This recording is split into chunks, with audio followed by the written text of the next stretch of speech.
Yes. Oh, you know what that sound means? It's time for In the Paddock F1, Greeny and the Cheese. We are back in the Great White North, round 9, back in Montreal for the 53rd time. It's the Canadian Grand Prix. And while you're there in Montreal, why don't you check out old Montreal? Kind of looks like you're in Paris. Stop into the shops, the restaurants, get some of that poutine. Yeah, you know what I'm talking about there, Michael. Every year we talk about that poutine, man. That's good stuff. Oh, You've been to Montreal. That's good stuff. You've had that poutine. I have been to Montreal. I have had the poutine in Montreal. Might have had some I won't get into the rest of the trip, but you know. And also, you might want to stop at the Notre Dame Basilica, see those twin towers, or maybe the Montreal Biodome. 5 ecosystems with related species in there. But also, no trip is complete to Montreal unless you stop by Casino de Montreal. Let's hit those tables, baby. But this ain't no travel show. This is an F1 show. We're racing the Circus Gilles Villeneuve. 2.71 miles, 14 corners, 3 DRS zones. You give it the full beans for 65% of your lap. And oh, what a race we got. Rain brings out the fun, boys and girls. George was on pole, held the lead for a bit. Lando ended up in the lead, but the safety car giveth, and the safety car taketh away. As Max then takes the lead and never looks back to take the win. Lando second, Russell takes third to round out the podium. We're caffeinated, we're medicated. Greeny, good afternoon, sir.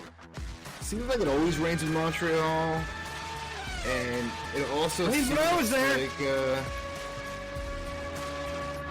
always seems that we have a situation in Montreal where Williams, I guess the home team,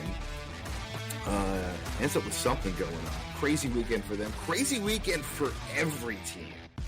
I mean, let's be honest here. Wild weekend for almost all the 10 teams had something crazy happen to them. Have to go back to work, and I think everyone on the grid is excited to get out of Montreal. I think rearview mirror. Probably. Get out of town. Probably. And here we are, as we're both battling colds. We apologize. We're a day late here, but battling it, man. But we're coming out, trying to get these this podcast done. So thank you all for listening. As always, thank you all for those who keep tuning in, who keep putting us on the Apple charts all over the world. Just been really fun, and couldn't do it without you guys. So truly, as we do every episode, thank you guys. You make it happen. And if it wasn't, it would just be my normal, Sunday afternoon conversation with Cheese on the phone. So thanks again for joining us. And we saw a lot go on this weekend. Again, a rainbow podium once again for like the fourth time this year, I believe. So, those having 2 McLarens or 2 Red Bulls for that matter, having 2 Red Bulls on the podium seems like forever ago the last time that happened. Yeah. But it's been a wild season. Tell me about the front of the pack, how Max pulled it off in the rain, or maybe how Lando lost it. Did Max win this, or did Lando lose this? Or did George Russell lose this? George Russell definitely lost this. Let's put it there. George just makes too many mistakes. I mean, the Mercedes looked phenomenal all weekend, like almost like a blast from the past. So the upgrades have worked. We'll see what happens coming up. It almost seems like it's week to week with some of the teams behind Red Bull. Like you're going to have this team, 1 week it's McLaren, another week it's Ferrari. Maybe Merc will come up into the mix now. I think that maybe they've got under control on what's going on with their car, but it's depends if the track suits the car. That's what it's, come down to. I'm sure, next race in Spain, it totally suits the Red Bull. I'm sure Max will be tearing that up in the next race. But let's just put it this way. The Red Bull could have hit the curbs. Mm-hmm. And Max still wins a race. Max is just a dude. I mean, Max is just a dude. To not be able to hit, use the curbs, which all drivers want to use because it helps the track a bit. Mm-hmm. And to not be able to do that and still just pull away at the end. I mean, that's mega impressive. McLaren just continues with great performances. From where they were last year to now, it's absolutely just completely ridiculous to where that car is right now. Totally up there as a contender. Merck's in it now. Toto with his little wry smile there. Over a lot of the weekend. In a while. And then, not smiled in a while. No, he's not smiled in a while. Then he got the Ferrari total disaster. Total disaster. Couldn't get the car underneath him at all. Just a mess. Just a mess. Back to the drawing board. Throw the weekend out. Move on. I mean, every team's going to have one of those weekends per year at least. You look really good at Monaco and not so good this time. From the penthouse in Monaco to the outhouse in Montreal. Yeah. Not a good look for Ferrari. Just when you have momentum going. Both your drivers, you're coming off of a spot where now you have both of your drivers are winners, or race winners in 2024 for the first time coming into a race. And that's the weekend you get. Disaster. It was disastrous. Absolutely. You couldn't get the setup right at all. And then it showed no pace. My favorite radio of the weekend was, when they told Charles Leclerc his day was done, and he was just like, yep, absolutely. Like, he was very happy with that. Usually you're not happy to come off track. He was very happy. The engine, I don't know what was going on. An absolute disaster. They had it. They had gremlins. They reset it in the pits, but, when they put on it's going to happen. Slick tires when it wasn't time for slicks yet. Bite you in the butt. Just a mess. A mess. But Max is just a dude, man. Max is just a dude. What an amazing and you got to love the fact, whether you hate Max or love Max, you got to love the fact that at least we got a challenge those last couple laps. At least we didn't know who was going to be on podium halfway through the race, or after the final pit stops. We didn't pretty much know our top 7, or at least, in some kind of order, and having no surprises. It really was. And I know the weather contributes to the track itself. Canada and, Villeneuve is always known for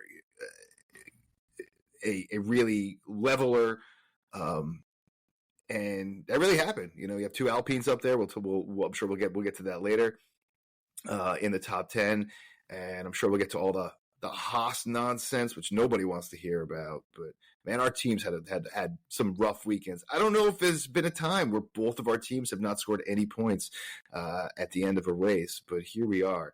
Mostly it's you carrying the weight here, but here we are. K-Mac had a shot. He had a shot this weekend of getting in front of Ollie Bearman. Finally. Can't do it. Couldn't do it. It's the Mendoza line. It really is. You got to get over 6 points. You got to get over 6 points this season. You can't lose to Ollie Bearman if you're racing 20-plus races. You cannot. You cannot. 6 points, that's the mark. Yeah. All right. Quizmaster's Cockpit. That's fair. Let's do it. Of course, it's time for Quizmaster's Cockpit.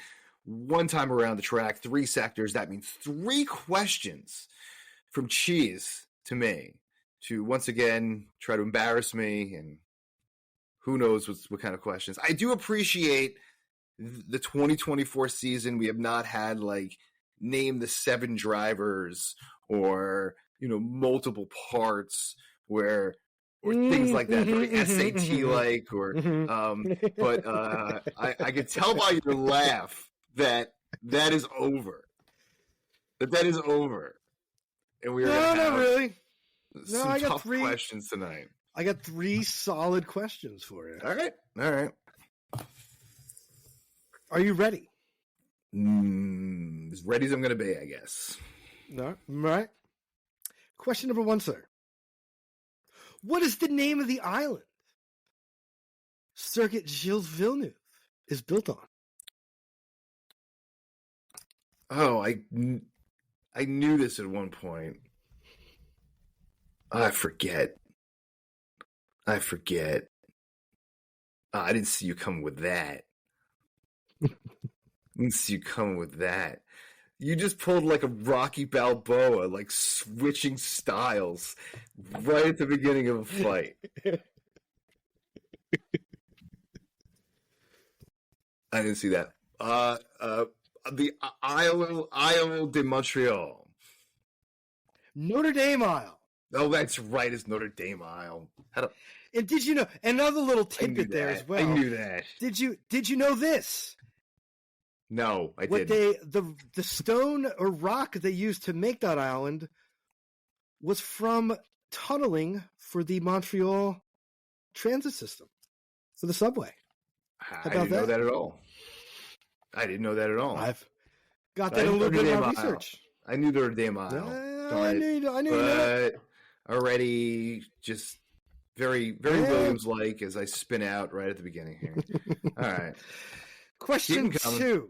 Keep them coming. I got losers up. Don't worry. 2 current drivers got their maiden wins in Montreal. Name them. Ooh.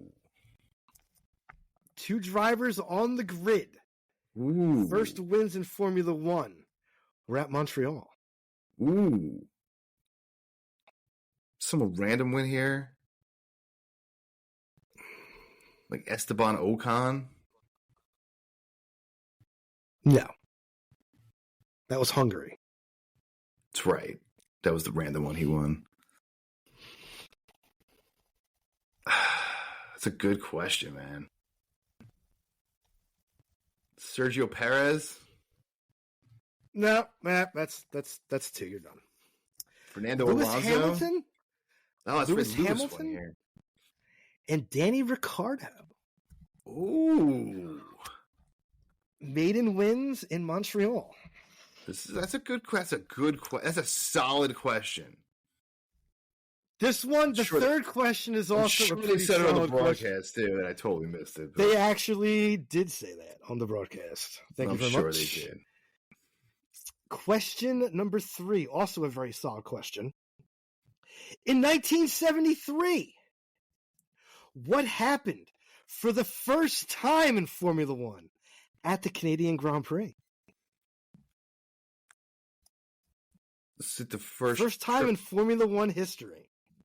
It wasn't the first Triple Crown, was it? No.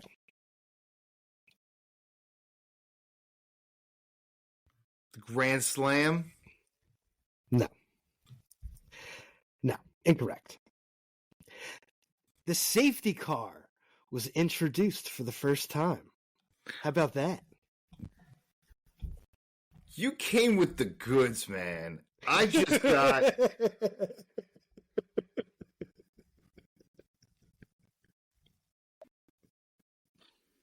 I feel like Apollo Creed's face after the second Rocky match when he lost. First one, he held his own. I didn't hold my own tonight. I concede. As a real man should. 3 solid questions. 3 solid questions. Getting all 3 of those questions wrong.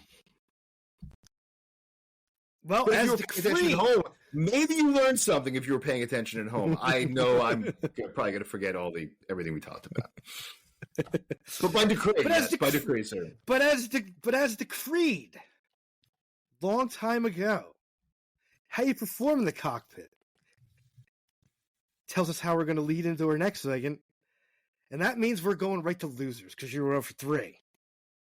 Might have been Clubber Lang. Actually, I don't know. I'm just thinking about Ivan Drago killing Apollo Creed right now. If he dies, he dies. It was a charity match, Ryan. It was a charity match. I've seen. When did this become a Rocky show? It's a Formula One show. And let's get into losers. Let's get into losers. Go. And my first loser this week is Sergio Perez. A mess. Just stunk. 2 weeks in a row doesn't get out of Q1, and you're in a Red Bull. And you just signed a new 2-year extension. Wow. Don't you have some egg on your face now? That is putrid. Absolutely putrid from Sergio Perez. And my other loser is going to be Yuki Tsunoda. Could have had both cars in the points, and you screwed the pooch. Been racing so well. Been putting you in the winners for the last 3 weeks, and then you do that. Stink. Losers this week. Who you got? I mean, I'm going to start off with Haas, of course. Decent driving. Obviously, they went in the wets early, and that was fun. That was so much fun to watch them. And then coming in for the pit, and then just the 8.5 second pit stop. Kevin Magnussen. How do you not lose your shit after that one? I mean, you got like 10 fans. Can you appease some of us here? I know we're talking before about Ali Bearman jumping in there. I don't think it's going to matter as far as the drivers are concerned. When you have 8.5 second pit stops, especially making the right call and getting a big head start, and then ending 11th and 12th just out of the points, and then losing to Alpine on top of it. Listen, weeks when Ferrari's having problems, when you're the 6th best team on the grid, supposedly, if you're the 6th best team, you should get into the points, right? If you're the 6th best team, you should be in the points if a top 5 team fails that weekend. You're the first people up. And you can't. And it's just pathetic. That pit stop was pathetic. You got one job. And I know we're going to get back to the pits later for your slap, but yeah, just a terrible, terrible weekend. The radio was painful to listen to. The Haas radio was painful to listen to. What a disaster. I mean, it sucks for Williams. Alex Albon ended up in a bad spot. I don't even blame him for DNFing as much. But Logan Sargent, he's got to go.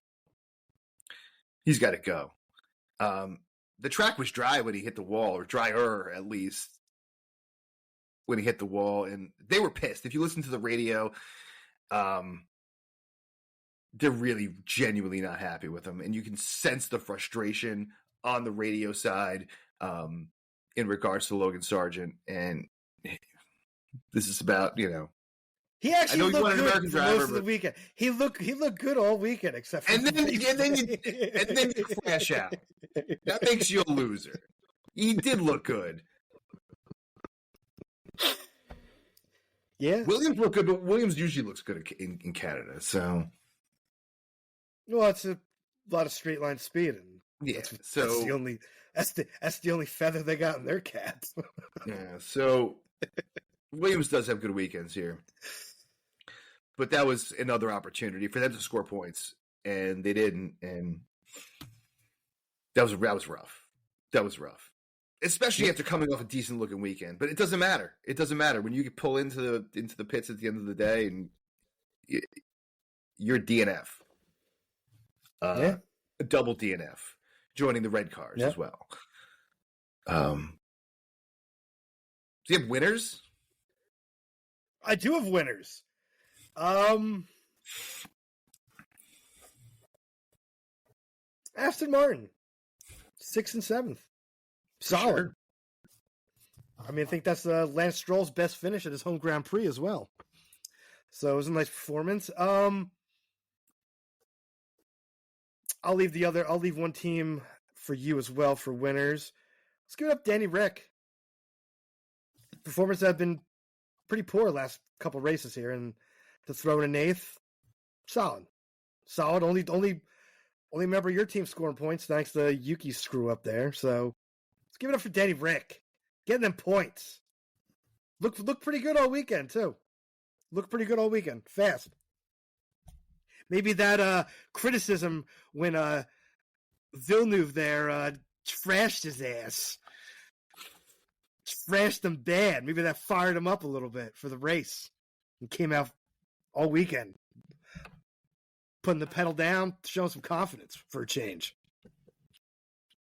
I'll leave my winners there. I'm going to go with Oscar Piastri specifically here. And I know, Lando Norris ran a much better race for sure. But we forget this kid's like 20 years old. And he just is racing fantastic. Really, really just another solid outing for him.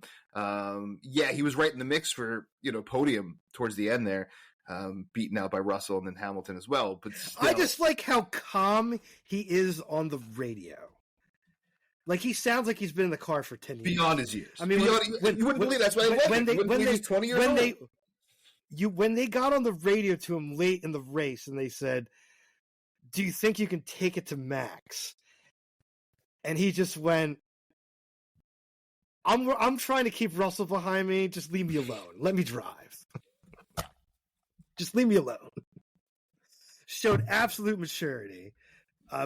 Well beyond his years. Definitely not like a 20-year-old. Absolutely not. Totally agree. Totally agree. Absolutely. Totally agree. So, I mean, specifically, I know like Lewis and Lando, and we talked about Max, and we talked about George Russell enough this show. But Oscar Piastri definitely does not get enough talk on this program, and we got to give him a win. I'm gonna go with Esteban Ocon here. And I'll tell you why. He moved over. And he shouldn't have.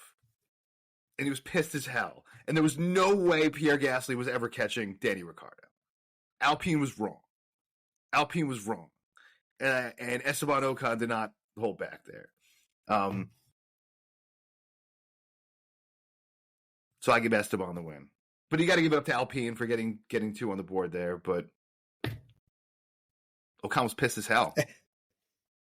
Yeah, well, he just got fired. He just got fired this week, too, for next season, so. I give him the win.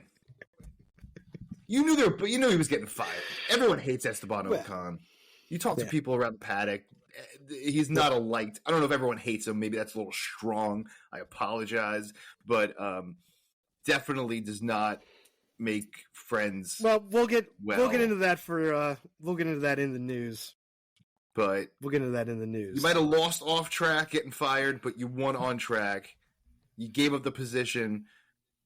That takes a lot, man. That takes a lot. I wouldn't have given up. Would you have given up that position if you had the week Esteban Ocon had with this team? Hell no. No.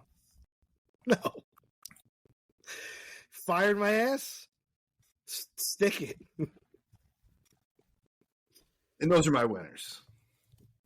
Which, of course, brings us to one thing. I need to slap my goddamn for that. There's a lot of contenders. I'm giving it to Sauber. I mean, how long was Joe in the pits for? Like a half hour? Again? Couldn't get the wheel nut thing fell off again. I mean, it's round 9. Like, it's round 9. You had this problem in round 1. How the hell is it not fixed? Like, how in the effing bloody hell is it not like, how do you not have this rectified by now? That's embarrassing. It's round 9. You can't get the damn wheel nut on the car? You can't do a Formula 1 pit stop under 3 seconds? Like, come on. That's freaking embarrassing. Embarrassing. If I'm Volkswagen, I'm firing like everybody on that pit crew. You got one job. You got one job. Here's your pink slips. You're out. Like, that's ridiculous. Absolutely ridiculous. Get out the powder. Slap your goddamn selves. All of you. I think actually Fred Vasseur I saw him actually slap himself after the race.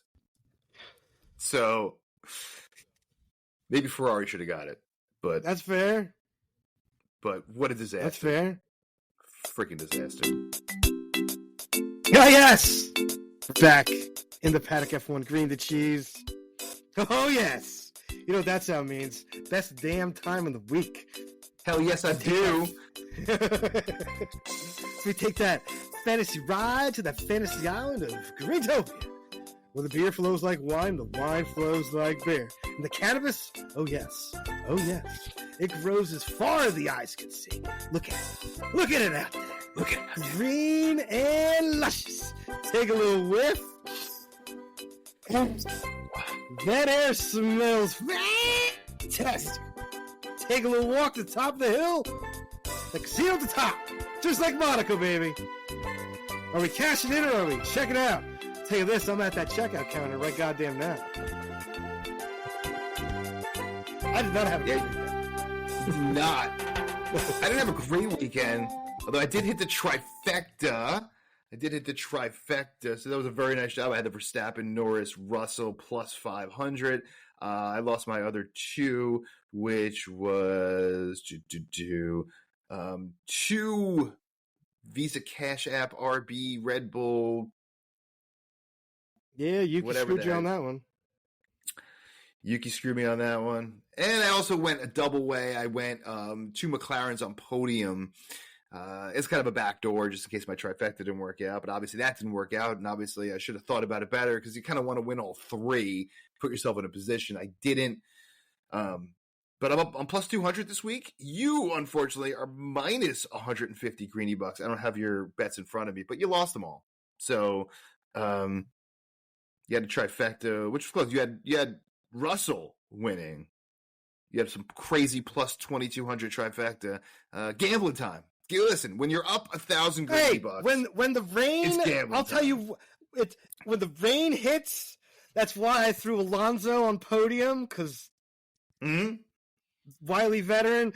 The odds, I think it was like another plus 2,200 or something, or 1,200 or something. I mean, it was worth a gamble. I mean, I did the Russell, Max, Norris just because I think it was like the last 7 Canadian Grand Prix. The winners come from pole. So it was worth a gamble, especially with it being plus that big. Yeah, 2,200. That's a big number. I forget what the other one was, but Yuki in the points. Yuki in the points. You had Yuki in the points. Yeah. So I think that was a decent number. So, but yeah, can't believe I'm calling it Visa Cash App. By the way, I should slap my goddamn self for keep saying it. That Red Bull Juniors. That's it. I'm sorry. Slap yourself on camera. Do it.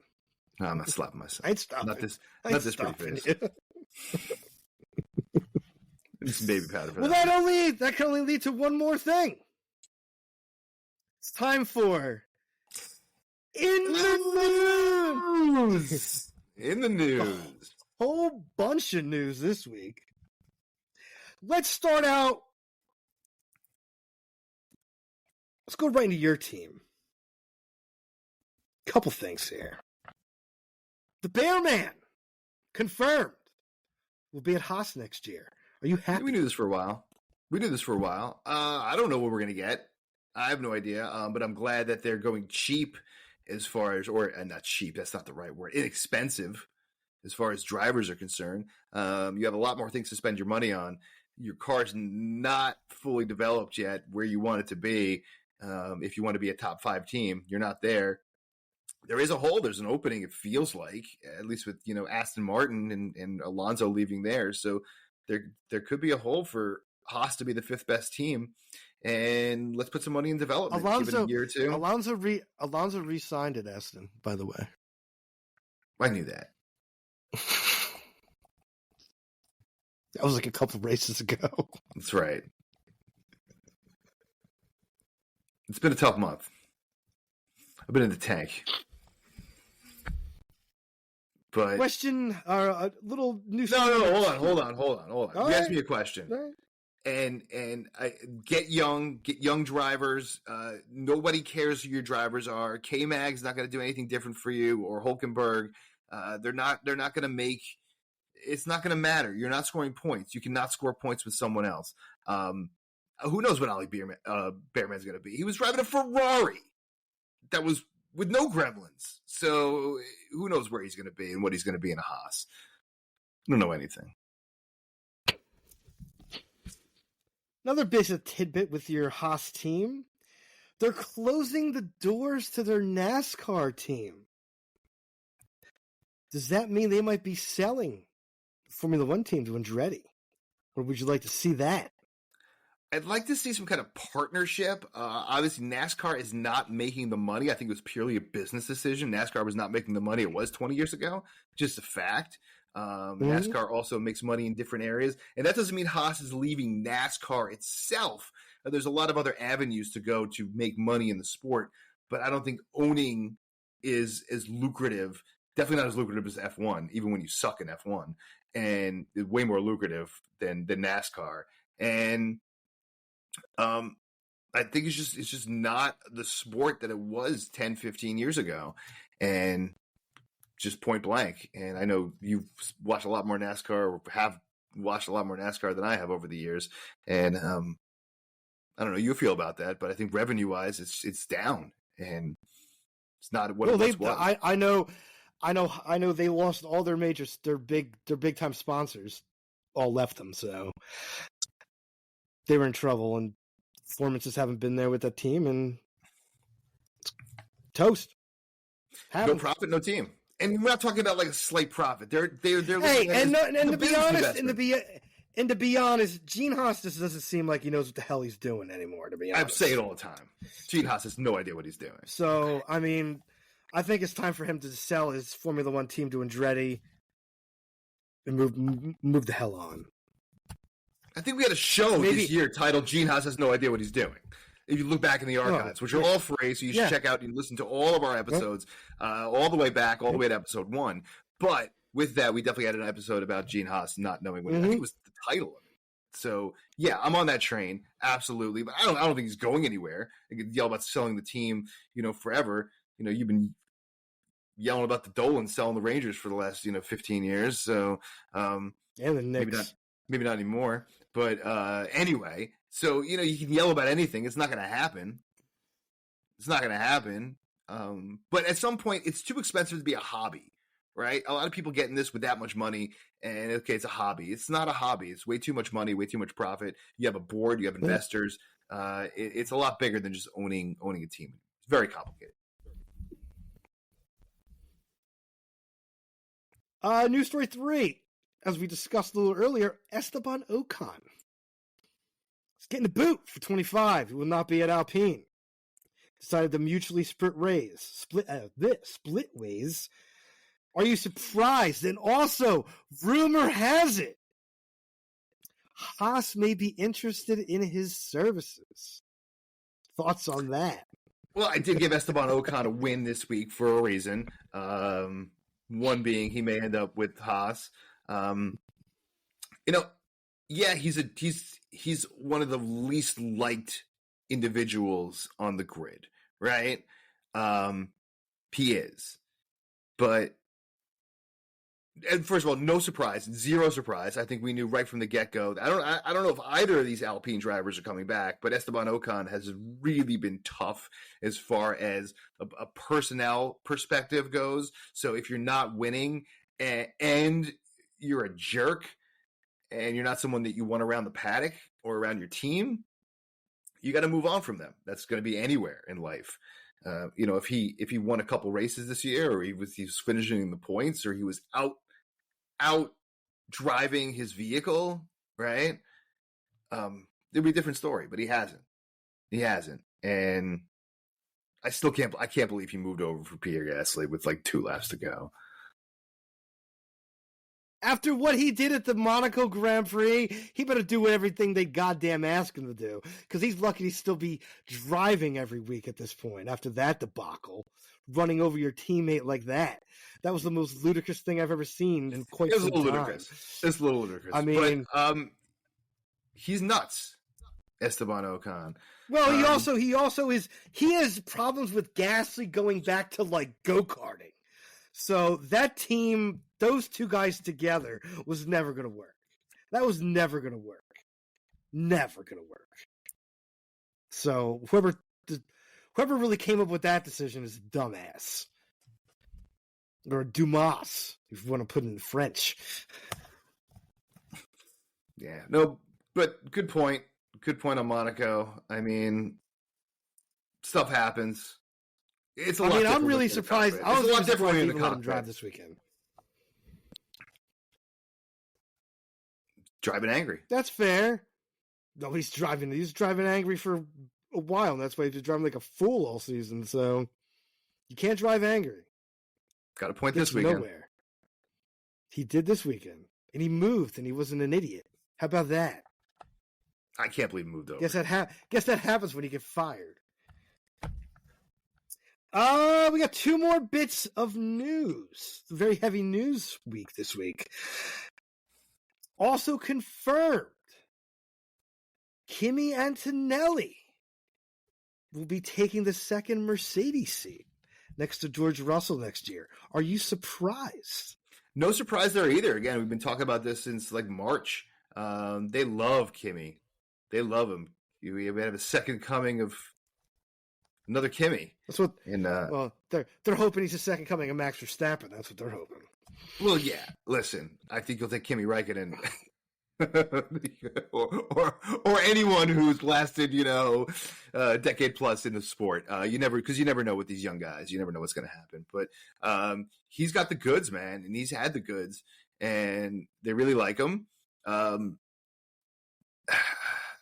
surprised. I'm not surprised now, but I think I'm a little surprised that they wouldn't go with the premier driver. Losing Lewis Hamilton and then going with a rookie. That's not really something that I would expect from Mercedes. But they've been talking about it before the season, and they really like him, and we'll see what Mercedes can do. I think as well. You look at the price tag. Losing the guy making $60 million a year. And you're going with a rookie making, I don't know what he's making, but not $60 million or whatever Lewis is making. So you got that. That's a lot of money you could put back towards the car or towards other personnel and boosting up other personnel in other areas. So if that's what you're talking about as far as dollars and cents are concerned, and you have a personnel budget, not just a driver budget, but a total personnel budget, frees up a lot of cash. Because you can go out and get a Carlos Sainz, right? And but he's going to want $40-50 million a year, and you're really not saving anything. And now you have a ton of money to put back. But now Mercedes has no excuses, and George Russell has no more excuses, because they should be able to put enough money back in the car for him to be a top driver, or at least perform as well as Mercedes expects. Agree, disagree? I don't really think they're going to be able to put that much more money in the car because of the cost cap. I'm not talking about the car. I'm talking about the personnel, people around them, everyone. Well, they also lost. They just lost a lot of. They just lost a lot of people. So you got to replace them. Yeah. Next man up. Just lose a lot of people. So it's a tough one. It's a tough one for Mercedes, but I think there's been a little bit of a youth movement going on. So bringing in the kids instead of it's been kind of a trend in the last few years to stick with the older drivers, and I think there's a little switch coming in here, and let's see what the youth has. Would you go with Sainz or Kimi?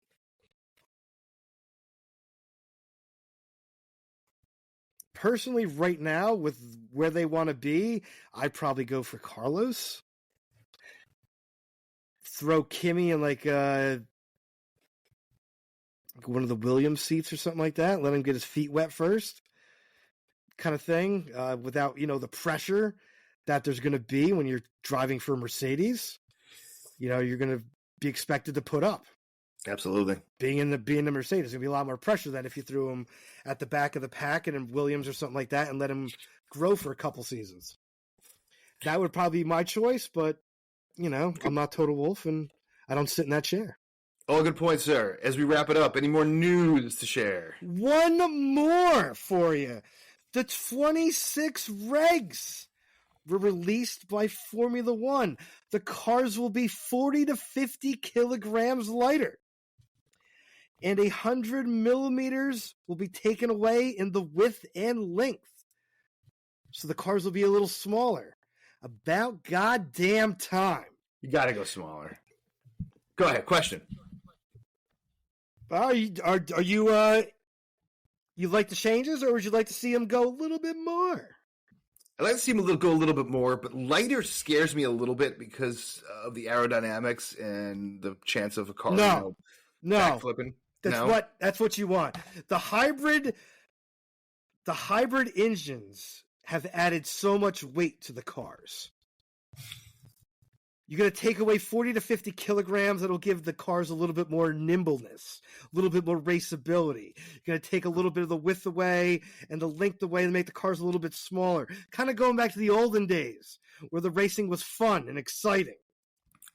Yes. Yeah, let's get back to that. You have to wait for a rainstorm or a monsoon to have exciting racing. To be honest, my thing would have been just to get rid of the hybrid motors completely. Let's go back. You could definitely go to a, combustion engine that's using alternate fuels that are not using fossil fuels or anything to get to your zero carbon emissions that Formula One wants to get to. You'll get that roar back in the car. Get that sound back that we all miss. And it will also take away a lot of weight. A lot of weight is coming from the hybrid part of the engine. There's a lot of weight for those batteries. We'll get into hybrid engines, and I'm sure we'll talk a lot about 2026 regs as we get closer and closer. Where are we going next, sir? Spain, baby. España. Where you were not so far back here in Barcelona. I was in Barcelona just a couple months ago, and we'll be checking out the race there. And thanks, everyone, for joining us. As always, and cheese, your signature sign-off. As always, stay medicated, my friends. Peace.